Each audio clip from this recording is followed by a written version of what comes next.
Welcome to Your Financial Advocate with Greg DuPont from DuPont Wealth Solutions.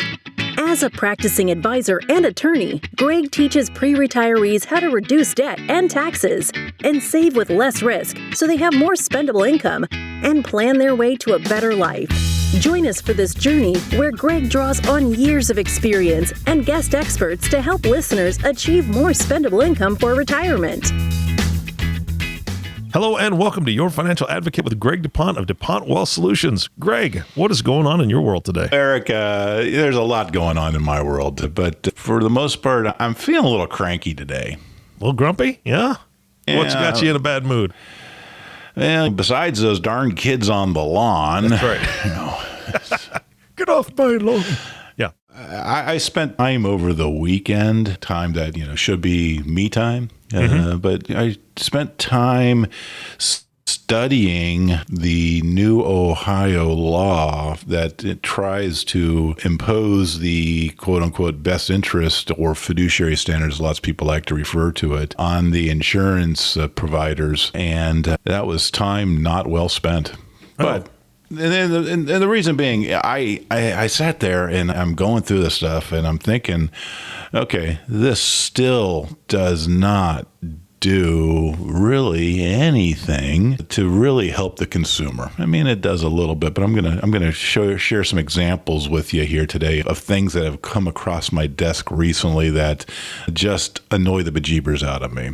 And as I have kind of reflected and chatted with you before, the thing that drove me to become a financial advocate for my clients was seeing the abusive practices that were out there and things that were just, in my mind, astonishing when I saw them as to things that quote-unquote advisors had done to their clients. As we've talked about before, I've been a fiduciary times 10 since day one when I put on the financial advisory hat to people that were my law clients, right? Yeah. The overlying thing is that the new standard in Ohio, it still basically is referring to a screwdriver salesman selling whatever size screwdrivers they want to sell, as opposed to a true financial advocate, which is not selling screwdrivers, but selling the whole darn Snap-on tool warehouse.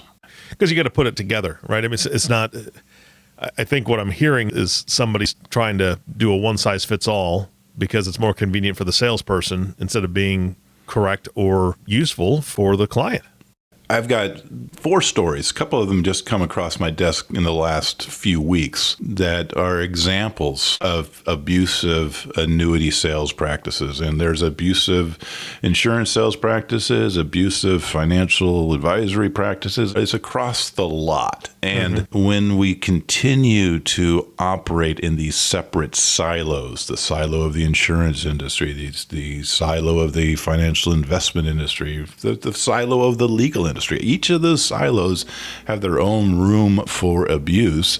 And unless you are in a situation, and this is what I designed my business off of, is a situation where, again, the whole Snap-on catalog is available to use to take care of the problem, then you end up in situations like I'm going to share with you today, where people are forced into things that are really not appropriate, but they don't understand that. Yeah. The first one I want to share is when people are, this was one of my first exposures to what I thought was a financial advisor that was a reliable and good and honest guy. And he was, but I saw that he was selling, he sold annuities to some people in their 20s. As we talked about before, Eric, I'm a big fan of annuity when used in the right way.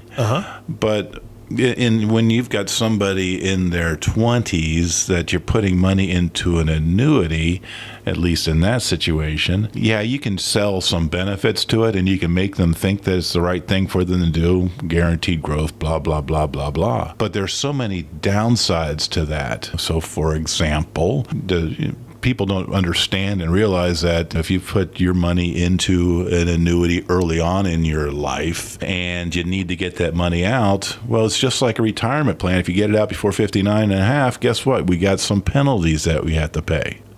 So how does that make sense for somebody in their early 20s, mid 20s, late 20s, even into the 30s, really, to put something in that type of a vehicle to quote unquote grow, when you know that you're giving up some of the upside, which is just the nature of that beast, and you've got all these other problems. Yeah, that's one abusive practice that I wanted to kind of expose. It doesn't happen a lot, but again, people need to know what they're doing, and they need to be provided appropriate guidance. So the next one I want to talk about is kind of a evolution of that abuse. And by the way, that abuse would not be stopped by this new law that's passed in Ohio. Gotcha. Because I can easily see under the patterns that we have to establish for quote unquote suitability, that sale's still going to happen. That annuity sale to a 20-year-old, you can come up with a creative theme as to why that makes sense. You go on into another one that I've seen. This one came across my desk in the last few weeks, and this is where somebody is now in their middle of their earning years. As we've talked about before, I'm a big fan of when you change employment, getting control over your money, looking at options, not leaving it back in your 401k, which I believe is a mistake that too many people make. And this person wanted to get some control over their money.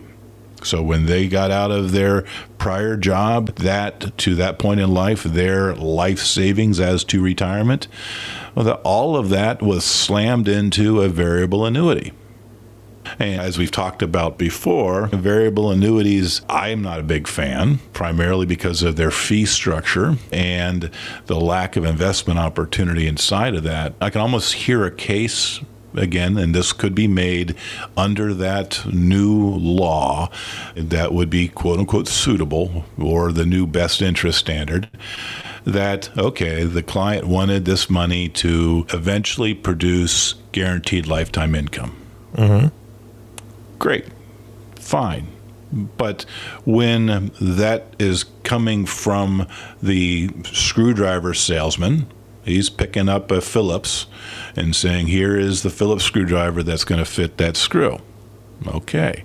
But what about all the other tools that are out there? And does it really make sense for somebody in there at this time? I believe the gentleman was in his 40s, when he's got 20 more years of accumulation life, to pay those hefty fees in that variable annuity, which is going to drag down the growth of that, which is ultimately going to be reflected in a reduced income in retirement that he's looking for from that pot of money.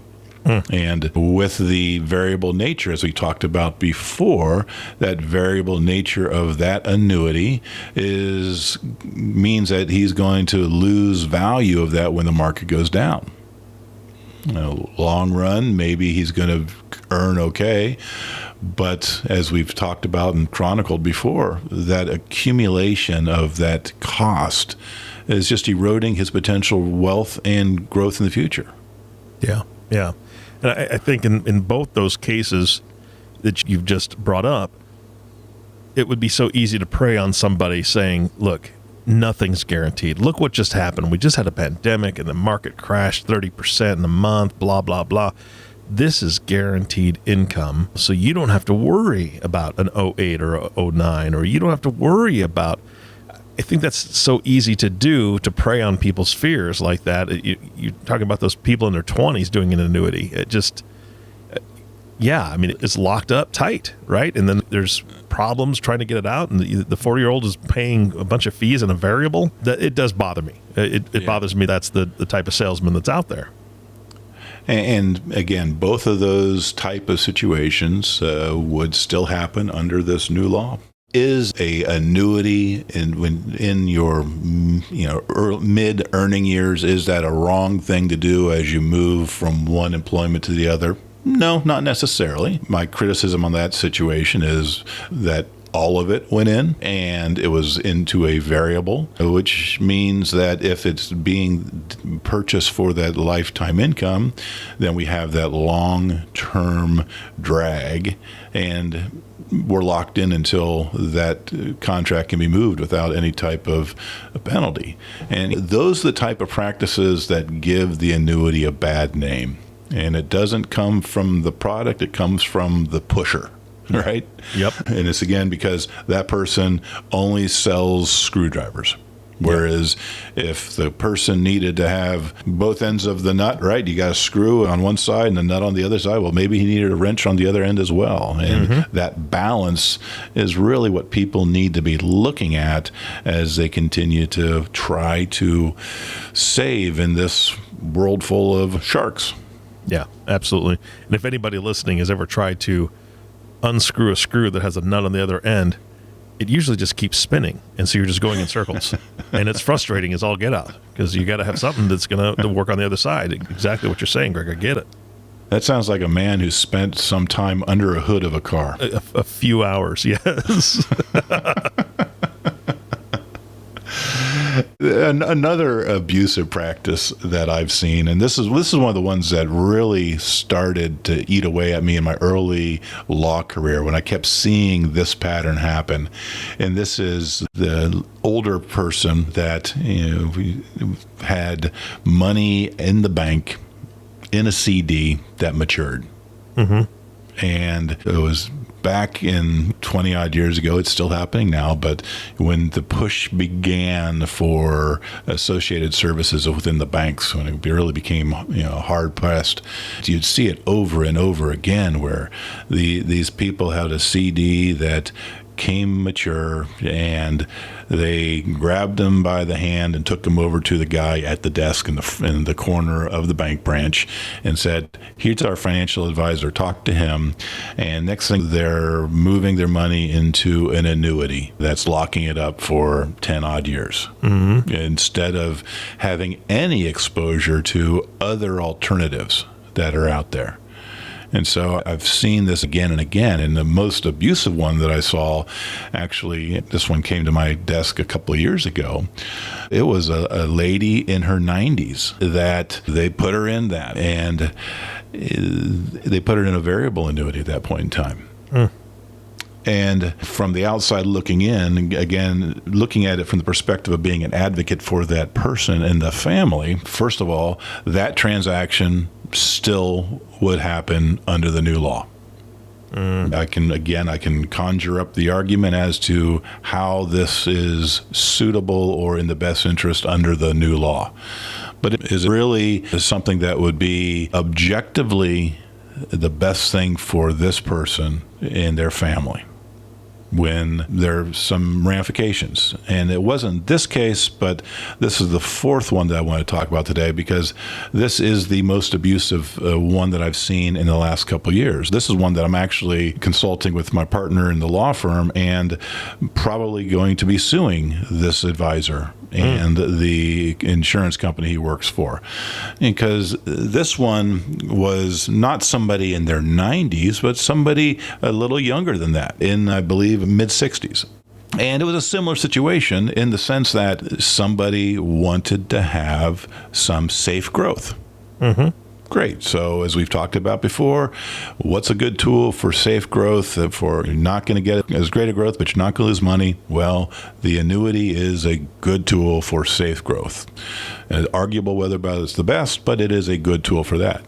But the advisor in this situation, and I use that term loosely, was aware that the person that was going to be buying the annuity had dementia and was on a train to a long-term care type of situation. Yeah.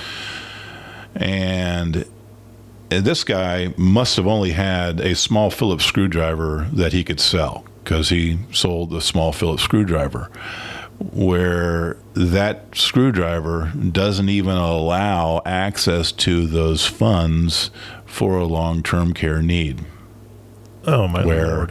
If you're a screwdriver salesman And then one of these screwdrivers, there are many screwdrivers out there, otherwise known as fixed annuities for this conversation. There are plenty of them out there that allow access to the funds if there is a long-term care event.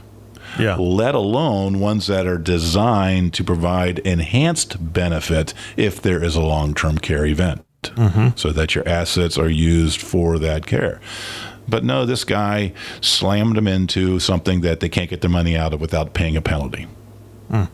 That one may or may not fly under the new rules, but it's not clear. That's frustrating. I've had, my aunt had dementia and Alzheimer's. It was, I don't know which one it was, but slow deterioration. She had to be in a facility for 5 years. And my uncle was not. And it was hard on, obviously, both of them. But financially, that is a incredibly difficult situation. And then to have to pay fines or penalties to get money out to pay for that on a monthly basis, that is so frustrating to me. So I'm hoping that you are able to do something for that family, and whether it's lawsuit or whatever, to fix that situation. And hopefully that law will, you said it's unclear, hopefully they will maybe change some things. And I don't know, man.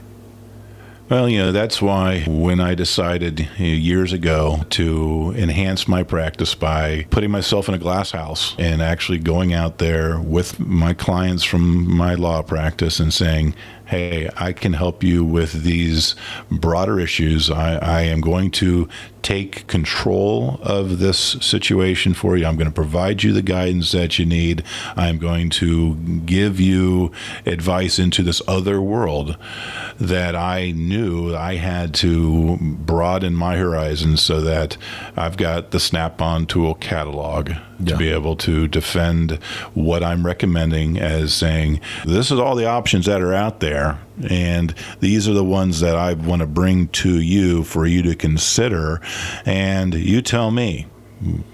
Which ones are these? Are you comfortable with? What's that look like for you? Well, okay, this is how we're going to proceed. As I continue to see more and more of these abuses out there because of my outreach through my March to a Million, I talk to lots of people on a daily basis. These situations come my way where I see these abuses, and it's starting to keep my law partner very busy litigating these things. Yeah. So I guess my glass in my glass house is becoming a little bit more tempered. So let me ask you this. There's somebody listening right now that has questions about something that somebody's either sold them or maybe they're talking to somebody right now. Are you open to having conversations with them to answer their questions? Because, well, I know the answer to that. Yes, you are. I already know that because that's what you do. But I'm my skin's crawling right now. I'll just be honest. So let me just put it that way. Because of this, again, I just know that there's people out there that they are preying on people. It's almost as bad as the scammers that are calling older Americans and like, oh, I'm your nephew, I need money to get out of jail kind of thing. That's what I feel right now, is that these people are just selling something because they're making a big commission on it or whatever. So if somebody is listening to this and they want to talk to you, how do they get a hold of you? Fundamentally, annuities are contracts which require interpretation of law, and that's what I do, right? If anybody is going into a annuity transaction or has recently been in an annuity transaction, is starting to think that this doesn't feel right, that maybe I haven't been properly guided in this, then all they need to do is reach out to me at 614-408-0004, 614-408-0004. We'll schedule a quick 15-minute conference to get to understand a little bit about the situation, and if necessary, then we'll take a look at things and see if there are any red flags there that need to be brought to your attention. Yeah, that's fantastic. Greg, any closing thoughts for today's podcast? I don't want people to leave today's podcast with the thought that A, annuities are bad, or B, investment in managed accounts or anything like that is bad. No tool in the financial industry in and of itself is bad. It's just we have these people that have a single discipline, and they're trying to make a living. They're struggling like all of us, but they have a single discipline. They will find a way to make that discipline work, but maybe to the exclusion of other tools that will do the job better. Mm-hmm. So don't be afraid of the tools themselves. Be afraid of the unschooled or unskilled craftsman that's presenting them to you. Yeah, absolutely. That's a great way to put it and great way to end this podcast. Greg, thank you so much for your time today. I hope getting this off your chest helps you feel better for the rest of the day. I feel a lot better now, Eric. A little less cranky. Oh, good. That's good to know. Again, Greg, thanks so much. And of course, our last thank you goes to you, the listening audience. This is why we're here. This is why Greg does what he does, is because of you. So thank you so much for tuning in and listening to The Financial Advocate with Greg DuPont. If you have not subscribed to the podcast yet, please click the subscribe now button below. This way, when Greg comes out with a new podcast, it'll show up directly on your listening device. This makes it really easy to share these podcasts with your friends and family. Again, thanks so much for listening today. For everyone at DuPont Wealth Solutions, this is Eric Johnson reminding you to live your best day every day. And we'll see you next time. Thank you for listening to Your Financial Advocate. Click the subscribe button below to be notified when new episodes become available. The information covered and posted represents the views and opinions of the guest and does not necessarily represent the views or opinions of DuPont Wealth Solutions. The content has been made available for informational and educational purposes only. The content is not intended to be a substitute for professional investing advice. Always seek the advice of your financial advisor or other qualified financial service provider with any questions you may have regarding your investment planning.